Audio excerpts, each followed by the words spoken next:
The heavens were opened, and the voice of the Father thundered, "This is my beloved Son.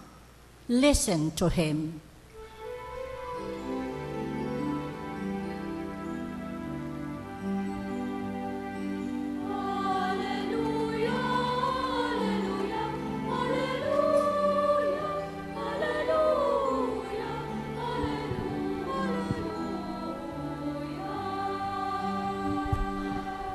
The Lord be with you. And with your spirit.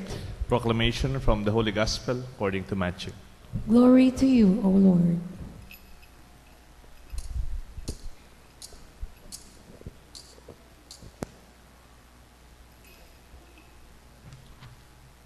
Jesus came from Galilee to John at the Jordan to be baptized by him. John tried to prevent him, saying,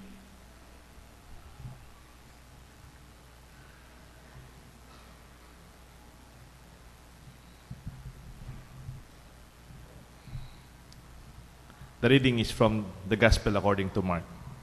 This is what was proclaimed. One mightier than I am is coming after me. I am not worthy to stoop and loosen the thongs of his sandals. And I baptize you with water, and he will baptize you with the Holy Spirit. It happened that in those days, Jesus came from Nazareth to Galilee and was baptized in the Jordan by John. On coming up out of the water, he saw the heavens being torn open, and the Spirit like a dove descending upon him. And a voice came from the heavens, saying, "You are my beloved Son, with whom I am well pleased." My dear friends, the Gospel of the Lord. Praise to you, Lord Jesus Christ.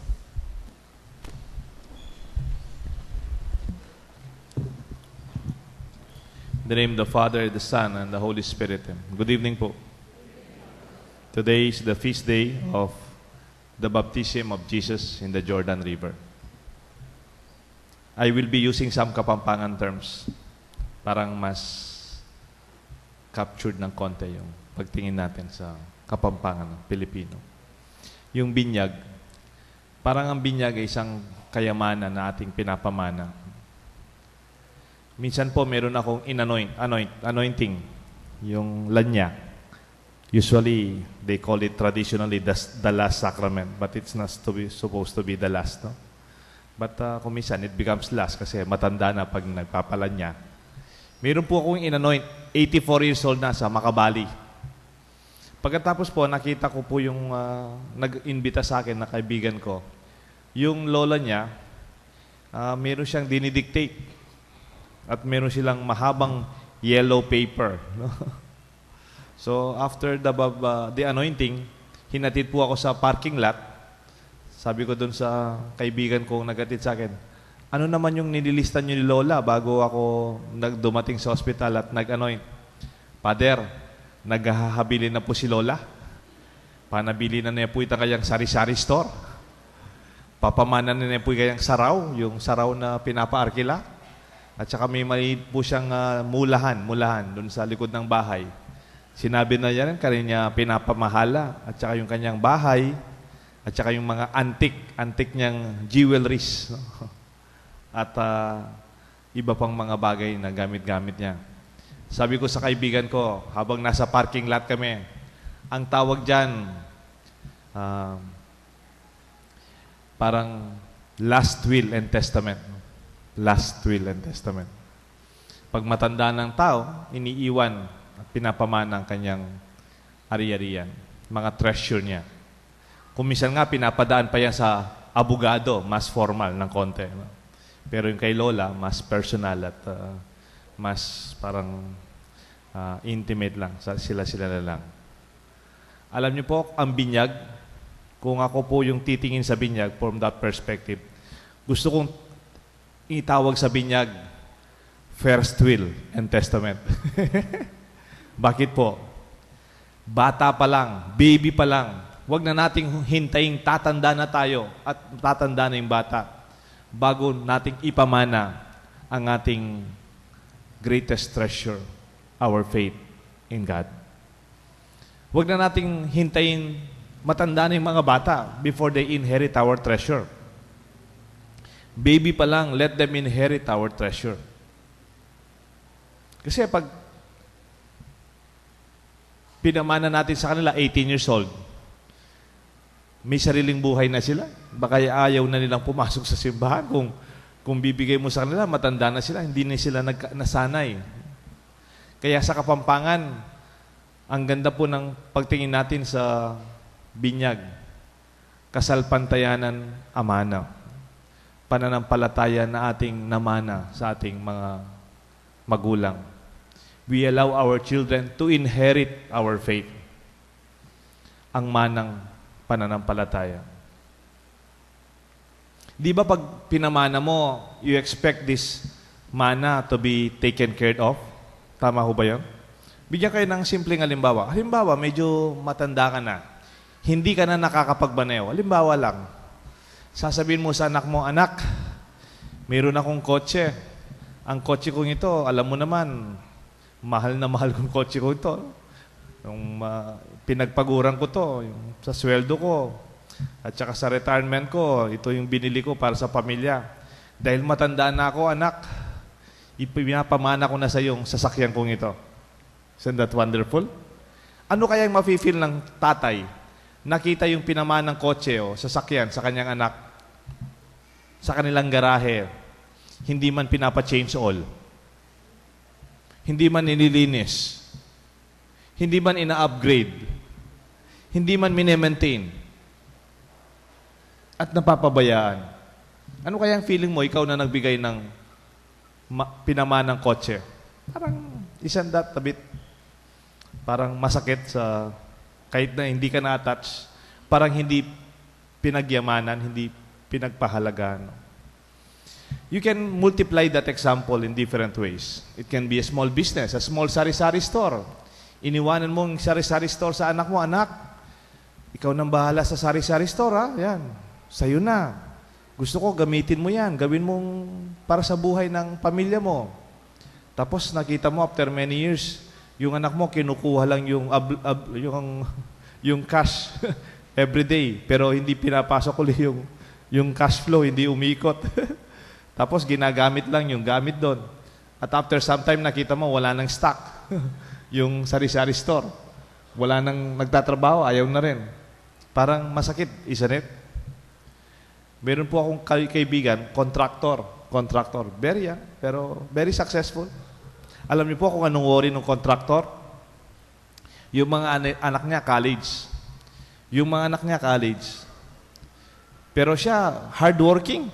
At lumaki ang kanyang kumpanya from a very small na nakikipagtrabaho siya ngayon because maganda po yung pangalan niya, mapapagkatiwalaan siya, yung tunay na puhunan niya, lumaki ang kanyang business. Ang kanyang mga project, hindi lang dito sa Pampanga. Mas marami sa Manila, other provinces. Marami siyang kasama sa trabaho na mga engineers din na under sa kanya. Alam niyo kung anong inisip ngayon ng successful na contractor na to? Sabi niya sa akin, nagkakape kami minsan. Sabi niya, Father, ang mga anak ko kaya, gagawin nilang mahalaga o pagpapaguran din nila, kaya nila, itong pinagpapaguran kong ito.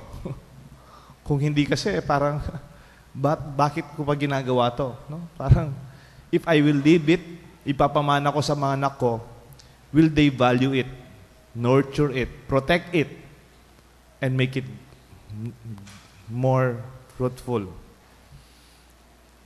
Alam niyo po, hindi ko pumasagot yung tanong niya. It's maybe for some time you allow your children to appreciate what you are doing with them. Alam niyo po, yung manang pananampalataya, ganyan din. When we inherit our faith, we should not only take it for granted. Pag pinamana niyo pong pananampalataya sa bata o sa mga anak niyo, challenge them to keep that faith. Not only keep it, protect it, nurture it, use it, make it grow and bear fruit. Di ba? Parang sayang lang naman na nagmana sila ng pananampalataya pero walang nangyari. Kaya maganda rin pag nabinyagan yung mga bata, isama niyo po silang magsimba. Next week, lalo na next week, Alam niyo po yung fiesta next week? Santo Niño. Santo Niño. Isama niyo po magsimba yung mga bata. Ako okay lang kahit may umiyak na bata. Okay lang. Pero siyempre, talagang malakas yung iyak. Ilabas nyo lang ng konti. Meron naman mga lovebirds dyan. Merong mga garden dyan. I-entertain nyo. Baka hindi nyo gustong narinig yung boses ng pare. And allow them. But make them feel at home. Make them feel at home. Sorry po, no? Kami kasi mga pare, napansin ko lang. Kaming mga pare lang ang nagbabawal ng mga bata sa simbahan. Alam niyo po bakit? Kasi kaming mga pare, mga matandang binata. Hindi kami samay sa mga bata. Di ba? Sa seminaryo, tahimik. Lalaki kami lahat. Sa kumbento, tahimik. Walang batang umiiyak. Pag may batang umiiyak dyan, may problema tayo. Parang we are not used to children. Kaya yung mga pare,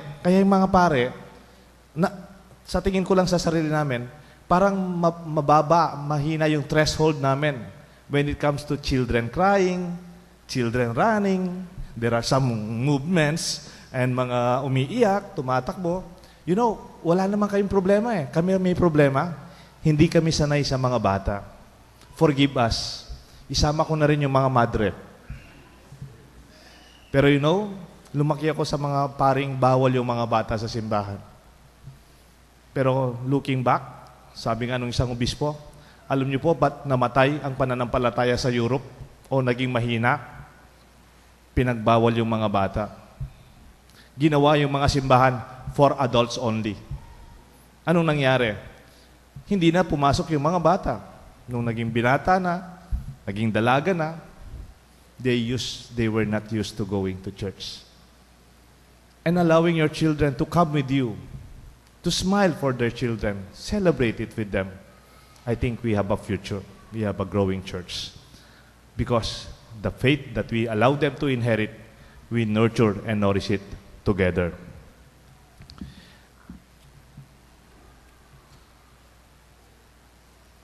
Okay lang po umiyak yung bata. Okay lang na medyo tumatakbo sila. Kanina ngang 5 o'clock, hindi ko lang binanggit, may isang bata, habang nag-homily ako ganito, na-challenge talaga ako eh. Kasi okay lang yung mga bata. Tapos yung bata naglalakad. Yung kanyang sandals, may sound yung kwek, kwek, kwek, kwek, kwek, kwek, kwek, kwek, kwek. Sabi, okay lang yung mga bata. Kwek, kwek, kwek, kwek. But I think, okay lang naman. I really have to prove that I can also be at home with children. Kayo po kasi at home, di ba? Kailan pa naging bawal ang mga bata sa bahay ni tatay? Kailan pa naging bawal ang mga batang umiyak in their father's house? If this is our father's house, everybody's welcome. Okay lang. Mahirap yung 25 years old na yung bata, umiiyak-iyak pa. Kailangan ng professional help yon. But for the kids, let them be. And let them grow with us. Kaya lang, mayroon pang isang mana na kasama sa ating pananampalataya. Mana na kasama sa binyag. Ang tawag dito sa English, original sin. Pero pag sinabi kong original sin, masyadong malayo. Kasalanan ni Adan at ni Eva. Original sin. Kung minsan tinatanong ko, mayroon bang kasalanan na hindi original? Meron ba kasalanan na fake? Hindi. Pero yung kasalanan na original, parang hindi masyadong accurate in terms of how we understand it in our immediate experience. Mas maganda po yung Kapampangan, tsaka Tagalog. Ang tawag natin dito, kasalanan na mana. Hindi ho ba mas personal yon?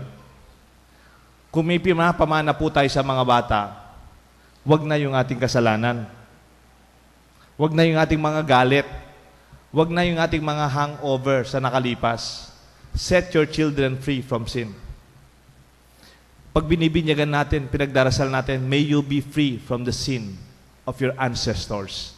Not only your ancestors in the past, but even your immediate family. Minsan po, may kasama akong seminarista.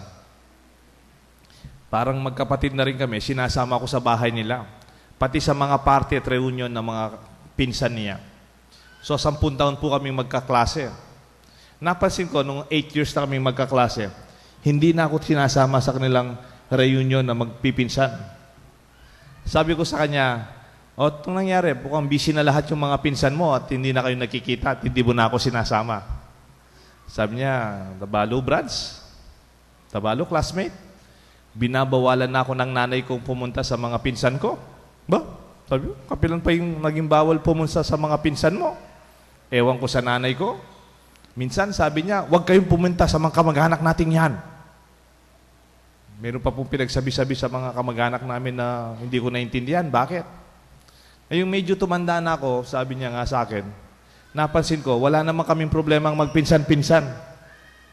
Ang may problema sila. Silang magkakapatid. Pati kami, dinadamay nila. Isn't that true? Isn't that true? You know, that is unfair. We don't allow our children to inherit our problems. We set our children to be immune from the sins of the past. Baptism is not only a one-time washing of original sin. It is a continuous effort for them to be shielded from our own mistakes, from our own imperfections, and our own angers and unforgiven sins. Let your children be free to start life innocently, that they may face the Lord unblemished by our own sinfulness. Kasalanan amana. Not the kasalanan of Adan at ni Eva lang, pati tayo. Minsan kasi, pati sila nadadamay. Kaya nga, pagbinyag, bibigyan ko po ng mga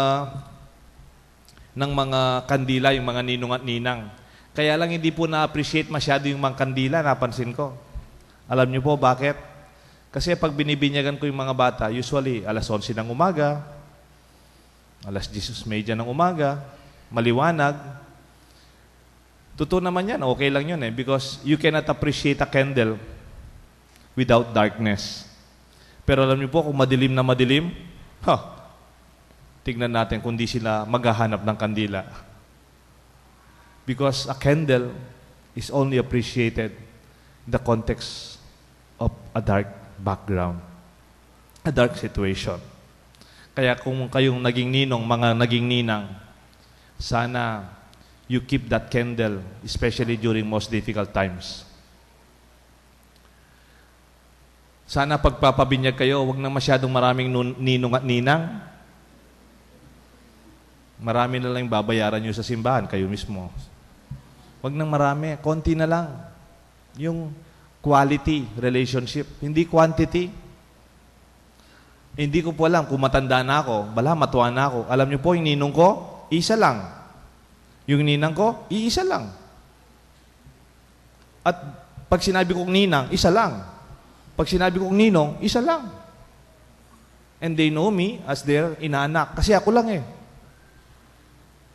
But pag 30, kuminsan di man alam ang pangalan ng inaanak nila. Wag po kayo magalit Meron pong study sa New York Police Station, yung New York NYPD, yung mga police sa New York. Napansin nila, may 2 crimes na hindi nire-report at mga crimes na nire-report. In their study sa New York, sa mga police doon, napansin nila, usually, yung mga crimes na hindi nare-report, kabaligtaran, yung nangyayari sa maraming tao.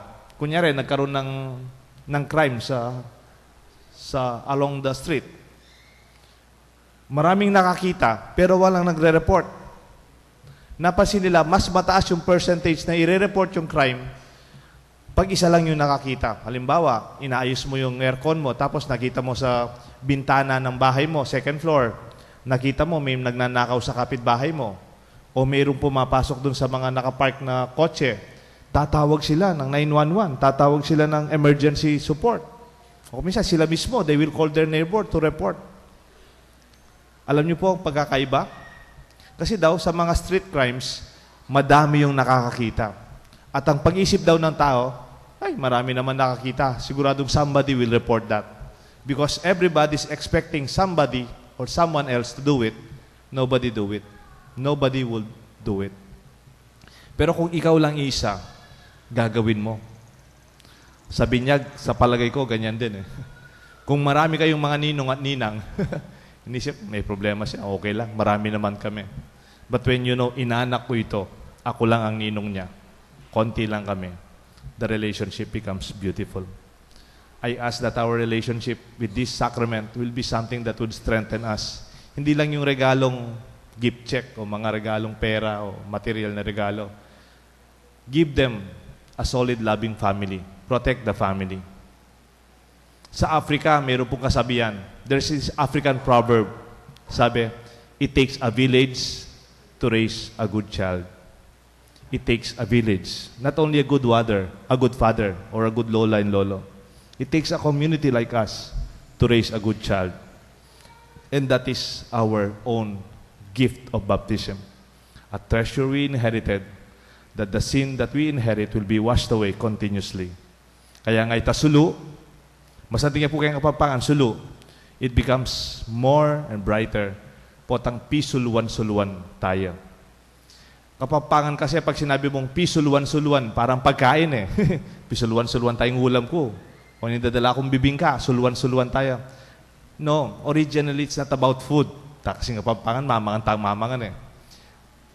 The original idea of sulu, pisuluan-suluan, is when we put our light together. A candle being supported by another, it makes a brighter situation in our life. And let this be our celebration, a faith that is confirmed, a faith that is accepted and embraced. Gusto ko lang po magtapos sa isang karanasan ko, sa isang kinasal ko, more than a year ago. May kinasal po ako, hindi po siya nakumpil. So, kinumpilan ko po siya. After the confirmation, alam niyo po yung mga pare, pwedeng magkumpil only in the context of wedding. Kunyari, 1 month na lang, kakasal ka na, tapos nakita mo, hindi ka napakumpil, pwede kitang kumpilan. Pero kung bata, mga 10 years old, ordinary, yung bishop ang nagkukumpil lang, hindi po ako. So kami parang emergency lang. No? So kinumpilan ko po siya, few days before the wedding. Umiyak yung babae. Sabi ko, ba't ka umiiyak? Father, alam niyo po, hindi po mag-a-attend ng kasal ang ating magulang. Ay, bakit naman? Sabi ko. Wala ba sila? Nandito po sila sa Pilipinas. Bakit? Kasi po, nung bata po ako, pagkabinyag ko, umalis na po sila, pinabinyag po nila ako, tapos hindi na po ako napakumpil kasi nagpunta na sila sa Amerika. At alam niyo po, Father, sa Amerika, nag-convert sila, nag-born again sila. Tapos, dahil po nasa Pilipinas kami, lumaki po ako sa tita ko, sumusulat sila, pinapa-convert ako. Ayaw ko po, Father. Kahit bata pa ako, hindi ko maintindihan, ba't ayaw ko? I want to remain Catholic. They gave me this faith, they allowed me to inherit it, I will not abandon it. Alam niyo po, nung kinumpil ko po siya, parang ako rin napapayak ako sa kinuwento niya eh. You know why? Itong batang ito, kahit na yung mismong nagbigay, nagpamana sa kanya ng pananampalataya, iniwan na, siya mismo, she stood for her faith. Kaya maganda rin yung English term ng kumpil eh, confirmation. That when I receive my faith, I am a baby, I am a small kid, this time, I am confirming it. I'm standing for it. I would give life and with conviction the faith given to me. Kaya yung obispo, ginaganyan ka eh. Go on and make your faith alive and carry on. And that is our celebration. A faith that you receive. A faith that we confirm. A faith that we allow to grow. Nganapin po nitang metong kanta, kinompose ng Andy Alvis, Sese nako ning Ginoo. It is a line that says, our faith is not only us taking care of our faith, even God, our Father, is nourishing si Sese niya naman in kekatang kasalpantayanan. Let us continue to nourish our faith, let it bear fruit, and share it with others as we celebrate the baptism of the Lord, our baptism. In the name of the Father, and the Son, and the Holy Spirit. Amen.